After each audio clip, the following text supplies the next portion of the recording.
Good morning. Thank you for joining us. And this is Smooth 98.1, Smooth Breakfast with Ayo. And Valentine. And time for us to go through the news stories in detail together with Re-Ink Niger 2017. That's the Twitter handle of Uade. Good morning, Uade. Thank you for joining us. Good morning, Valentine. Good morning, Ayo. Good morning. And special thanks to Tunde Okufi for coming in this morning. Tunde Okufi is at Big Cooks on Twitter. Good morning, Tunde. You can pick anyone. Morning guys. Morning everyone. Good morning. And not forgetting Cheta at Chickster on Twitter. Good morning, Cheta. Good morning. No, you found your voice. Village people have settled already. No, it's okay. Morning, Cheta, we saw the activity of the weekend, one of which was the fuel queues, or the queues at the filling stations. People were panic buying because there were sentiments or uncertainties in the minds of Nigerians. I said weekend at least. I thought it was Game of Thrones. Game of Thrones, nah, that was just this morning. No, shouldn't. I saw it. So there are no spoilers. It won't phase me. Don't worry. What do you think of Cersei? Let's focus on this story from Thisday newspaper. I wants to stab me. No, she doesn't really care. Now, this story is from Thisday newspaper. Federal government says fuel subsidy will not be removed until all buffers are established. A reaction from the statements from the International Monetary Fund. But take us through this story. Well, it's a very short story. The Minister of Finance, Zainab Ahmed, has admitted that she said that is the IMF's general policy to discourage fuel subsidy, but said that the Nigerian government has not yet put buffers in place to enable it to remove the subsidy. So she said, we know we can channel resources from fuel subsidy into addressing human capital development, infrastructure, healthcare, among others. But Nigerians should be rest assured that we're not removing fuel subsidy anytime soon until all buffers are established. For me, that's just political talk. If we go back to the whole 7 years ago, Occupy Nigeria, and then even before, the argument that was made at the time by some of our most brilliant economic minds, Ngozi Okonjo-Iweala, Sanusi, Lamido Sanusi, was that we are subsidizing consumption, and money should be spent the money should be spent on other things that are more critical to help us become a more productive country. But because we were so addicted to this petrol subsidy, we all screamed and kicked against it and all of that. But the scales ought to be falling from our eyes by now, given that the subsidy has gone up. Even though petrol prices have gone up over time, the subsidies have still gone up. So I did a bit of digging, and Nigeria spent 730.9 billion naira on petrol subsidy last year. For context, that's just over 2 billion naira a day. 2 billion naira each day. For more context, the total amount we spent on the entire education system in 2018 was 651 billion naira. So we spent almost 100 billion more, about 80-something billion more on petrol subsidy than on education. We spent 112.6 billion naira on our top 10 universities. We spent 356 billion naira on healthcare in total. That's we spent more than twice on subsidy than on the health of our citizens. We spent 267 billion naira on roads repairs, transportation generally, as in whether it's roads, ports, rail, everything. We spent 203 billion naira on agriculture. And for a country that is so insecure, we spent 576 billion naira on security in 2018. So essentially, we are spending more on petrol subsidy than on things that are extremely critical to our well-being and our future. It's a shocking indictment of where we place our priorities. So a key question here. First, the average Nigerian who's listening will probably be interested to know where those buffers are or what they are in the first place. What is standing in the way of government from making the key decision of divesting the economy to. I would also There's be been so much interest- more I talk would also than be action. interested to know, and Mm. if I see the Thisday journalist, I'll probably knock him upside the head for not asking her what those buffers are. Because the buffers are the key things, key elements that should be But examined the here. thing is, let's be realistic. Our budget is getting more constrained. Our population is rising. The cake, this proverbial national cake that we like sharing, is getting smaller, and more people are sharing in the cake. Mm. We will get to the point where there is no buffer on earth that will save this country. We need to remove this thing yesterday, so that 730 billion, 30.9 billion that we essentially gazoed away, we need to be able to, especially in education. Right, very important. Thank you, Cheta. Highlighting all these issues are very important here on Freshly Pressed 91. We'll come to you, Uade, for the next story from The Guardian. Governors Ortom, Ishaku, abroad as Taraba, Benue, which are their constituents or their states, clash, bedeviled with communal clashes. They've been ravaged for several weeks now. But Uade, take us through the story, seeing that the governors were absent and the tally on the casualties still increase. First and foremost, sympathy goes to all the families and loved ones of those who have died in the communal clashes. But the question is, how long are we going to continue with communal clashes in Nigeria? Through the governors are not around, according to the story, Governor Ortom is on leave, and if he's on leave, I'm sure he must have handed over adequately to an acting governor who is his deputy. Governor Ishaku, the claim is probably in the US.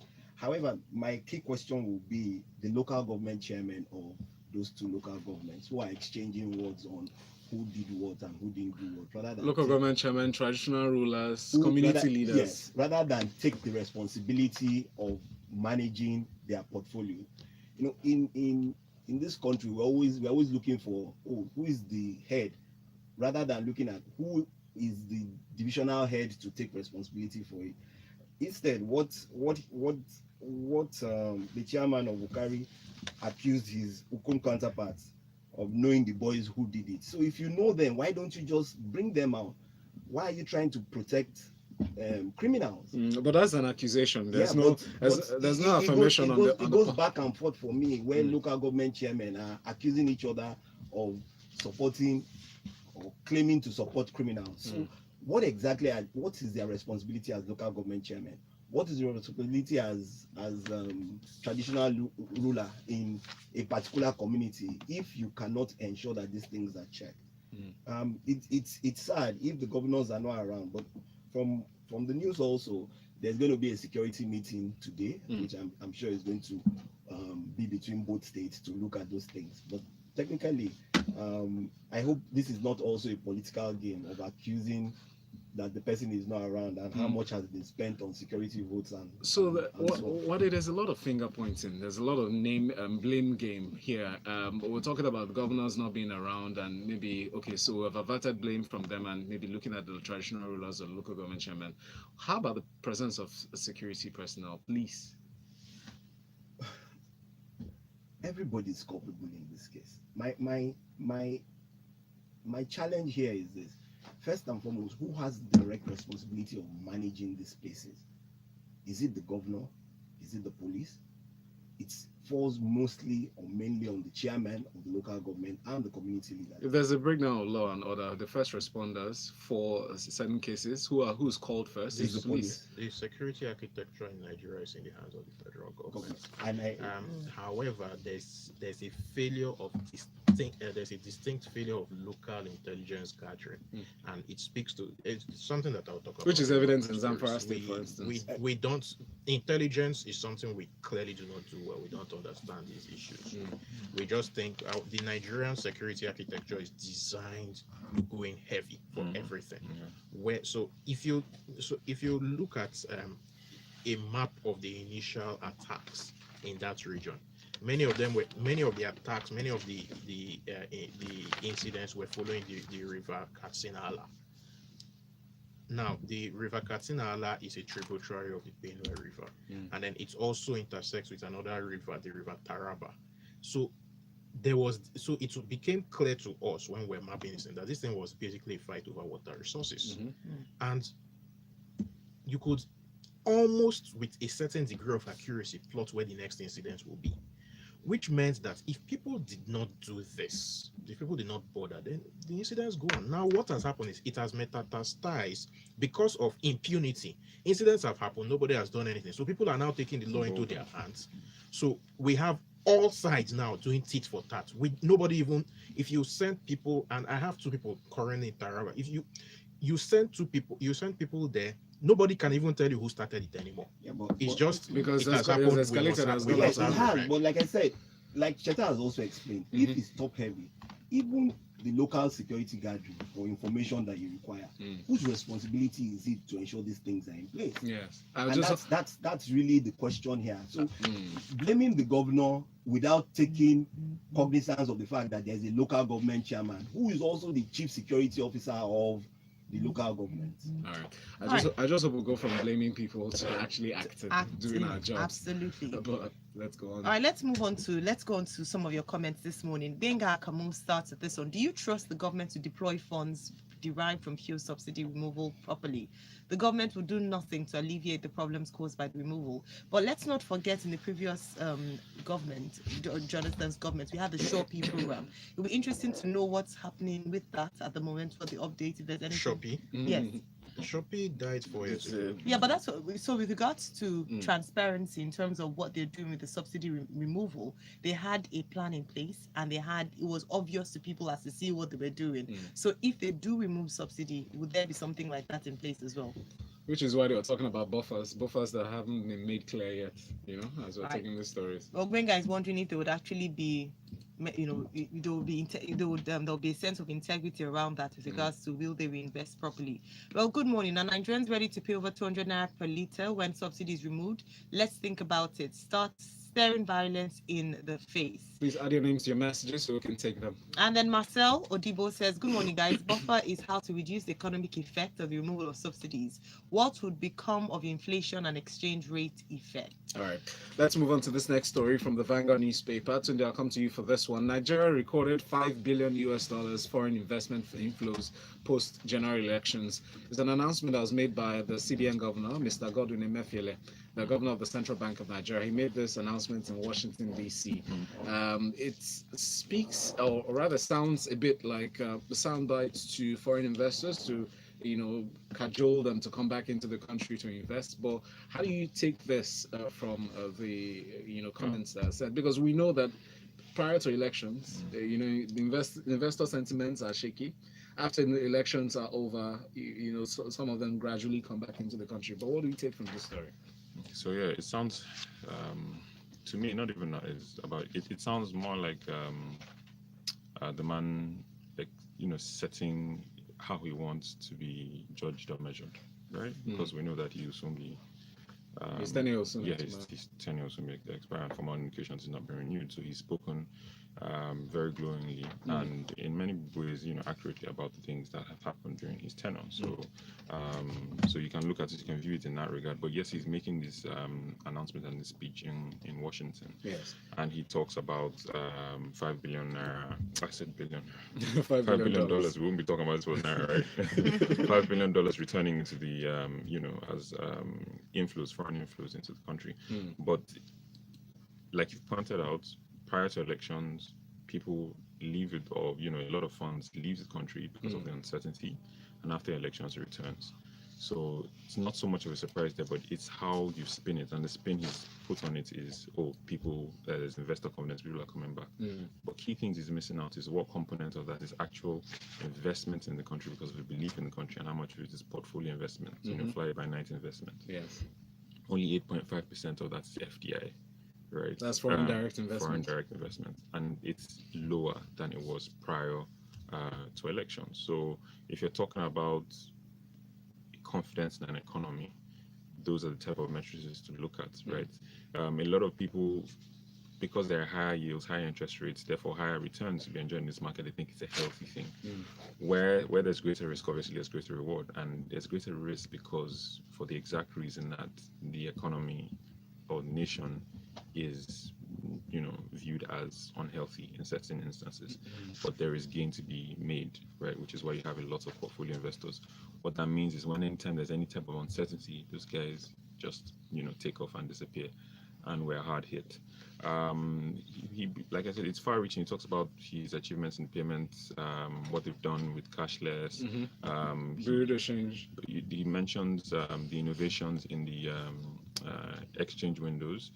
Even though the I&E window has been successful, I hope he didn't leave the heads of his listeners spinning with the number of windows he had to describe and how we've used it.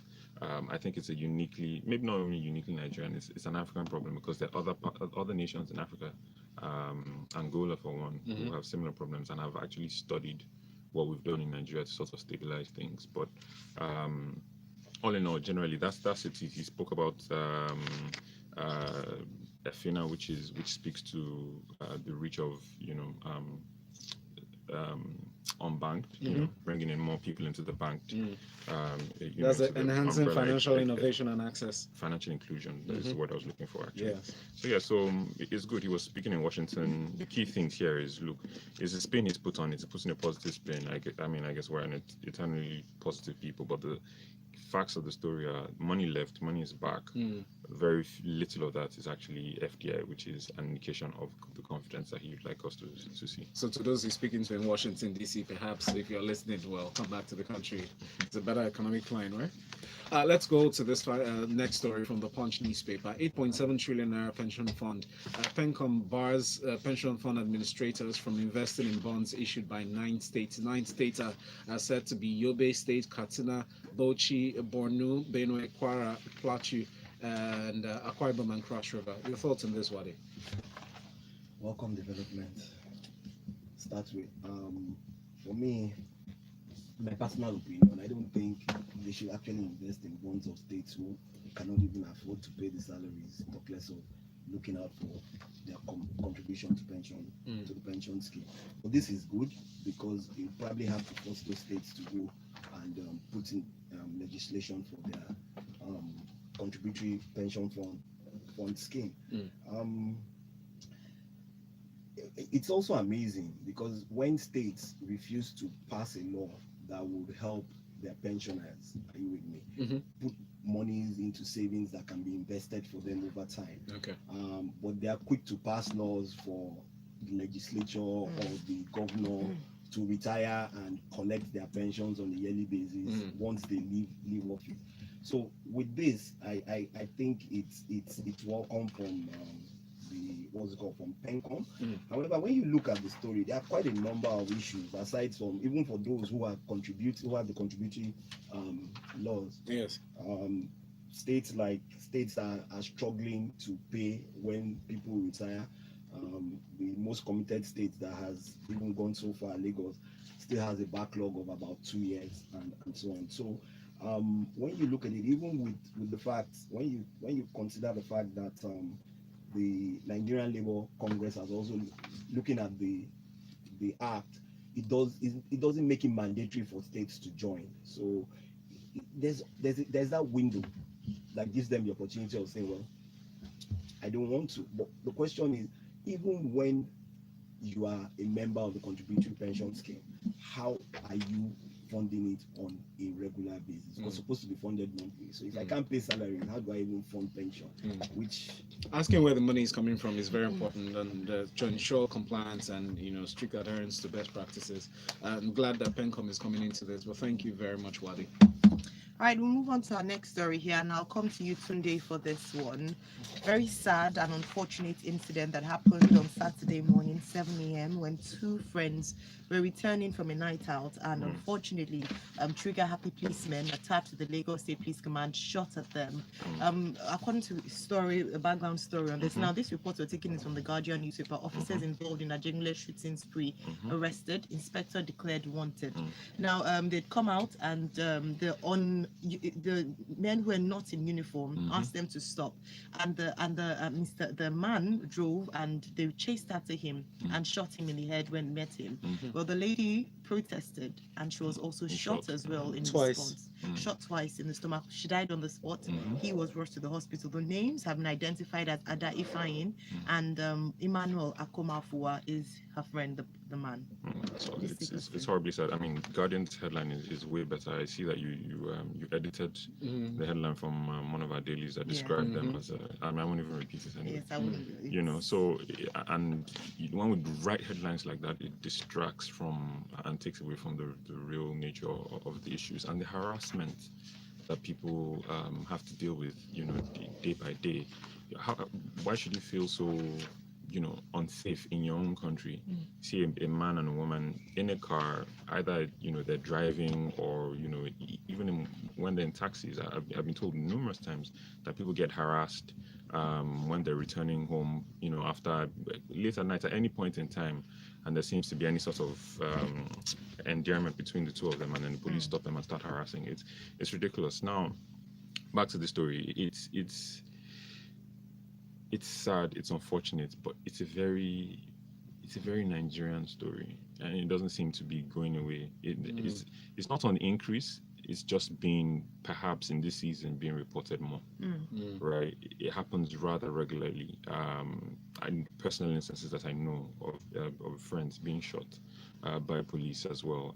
It's down to we've in the past couple of we've spoken about it extensively. We've spoken about training.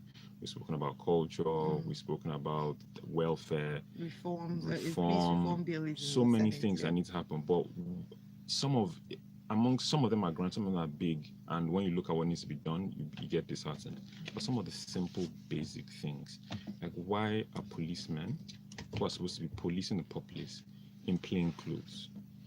Yes. Policemen go about in normal, sane societies. A policeman will go around in plain clothes when he's doing some sort of undercover detective type of, you know, investigative work, right? Not when you're standing on the road policing people. Why will you, or how do you expect a citizen to stop when someone in mufti, as we describe it, stops you with a gun? How do you on a bike? On a bike, sometimes wearing slippers.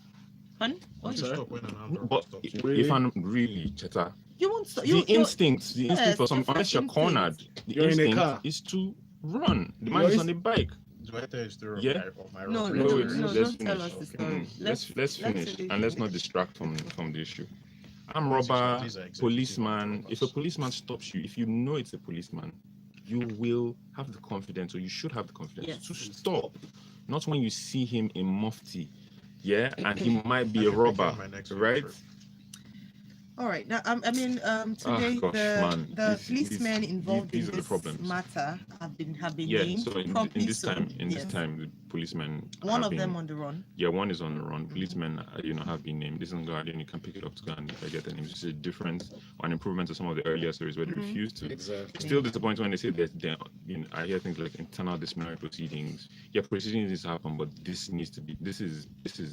There is no, like, this is murder, bottom line. Yes. And it's they have said that if such. they're found guilty, they'll be charged for murder. So it's just for them to investigate internally. Remember with Kolade Johnson, they investigated and only one of the policemen was found culpable. So let's see. Let me round up on it before Cheta started distracting me. The simple things you can do first. Stop policemen. If you want to be on the road stopping people, wear uniform. Right, some of the simple basic things where you have your name tag, some of the simple basic things, those guys would not have felt threatened and run perhaps, and we're not even running. It's a simple, in the instance I know, the policeman stops you here, you stop in front, he gets angry and shoots at the people in the vehicle, so we're not even sure they're making away. Maybe he just didn't like what they said to him. All right, thank you so much for that. Uade, I'll come to you very shortly. Yesterday was the anniversary of the unfortunate night when some female students were kidnapped from the government secondary school in the town of Chibok in Benue State. Well, New Telegraph reports that 20 parents of Chibok girls have died of trauma in 5 years. This is just an update from that. It is sad. We still have 112 from the original Chibok girls. We still have Lias Sharibu. We talked about her last week. Going to 2 years now and nothing. This was a huge promise of recovering all the girls and getting back on the job. For me, I think the government should do more, and worst case scenario, bring it to closure. by trying to get these girls back alive and bringing them to their families. Unfortunately, 20 of them are dead now, or getting, even if it's their dead bodies, and bringing them back so that these just want families closure. can have closure. And that for me is the real story. All right. It's Thank you. sad. Thank you very much, Uade. All right, Cheta, I'll go to you very quickly because of our time. Please crave your indulgence to manage our time as we have only 5 minutes to go. Port dredging, federal government explores cheaper options after spending 722 billion naira. This report is on the Punch newspaper. Yeah, the Punch spoke exclusively with the spokesman or a spokesman for the MPA, Mr. Adams Jato. The interview, since we're solving for time now, Thank the you. interview was full of whining. See, solutions to these things are very simple. Nigeria has two broad economic zones that were determined in the 60s. We have the Lakaji zone, we have the second national economic corridor. We've more or less abandoned the two neck, and it so happens that 4 of our 6 ports are along the two neck: Warri, Onne, PH, and Calabar. The other 2 ports, Apapa and Tinkan, are on the Lakaji zone, and there are many times that I mentioned Lakaji, Tunek. If you people have heard of Lakaji, hardly anybody has ever heard of Tunek. Ports are on the exclusive list. Nigeria is cash constrained, let's be polite. Simple and short, remove these ports and dredging are both on the exclusive list. Give concessions to proper private companies, ironclad concessions that they can run this thing for the next donkey years and make their money back. And then stand back. But no, we want government to do everything. We're no longer in those days. Moving on. All right, thank you very much. Quick message here from Doze. Doze says, what is the constant dismissal, disgraceful discussions about fuel subsidy year in, year out? Is it a taboo or rocket science to have functional refineries in Nigeria? Gosh, so annoying, he said. All right, thanks, Doze. Now, Tunde, I'll come to you for this one. Cultists on the rampage in Lagos behead 2, kill 3 others. Now, this is from residents of Alasia, Neighbor Adeswanya State area and Ethiopia local government area of Lagos State. Yeah, so this started coming through yesterday. On Sunday, and honestly, the first thing to look at here is that we don't label things properly, right? So we describe them as cultists. Anything that has to do with funds, it's clear. Organized crime. It's organized crime. It's and then many things involved. People lay claim to a territory and they extort revenue from that territory by telling people to pay them fealty for plying that route, for doing any type of business there. Those boys belong to groups. It's very well organized, not as organized as the ones that we see in the movies in the West, but it's organized. And from time to time, there are upheavals. They kill their rivals so they can take over. That's it. So it speaks to that nature of insecurity. It speaks to the lawlessness that we have to deal with and all of that. And once in a while, this bubbles up to the surface and the rest of us see it. But it's happening every day. The bike man is driving by, the bus driver is driving by, someone is stopping him, extorting money from him. So that's what the it very is. beginning. Right? If we're not stopping that, then it would escalate. These guys, this is the exact same structure. That's why the most common one to us is the one that happens on the road. Anyone's carrying goods to go and anyone is building anything, someone comes to extort. It's that whole infrastructure that's there. And once in a while, they kill each other and they put it out in the streets. Unfortunately. Right. Thank you, Tunde. Just before the messages, let's just take this last story very quickly. Cheta will touch on this. Insecurity, Sarah writes Buhari, 36 governors, 6 disclosure of spending on security votes. Premium Times has the story. Yeah, but two of the governors are abroad. He'll send by courier. Okay. See, Sarah is right in trying to get the expenditure. This, as well as the security vote, is in a black box that nobody really knows how much is Constitutionally so.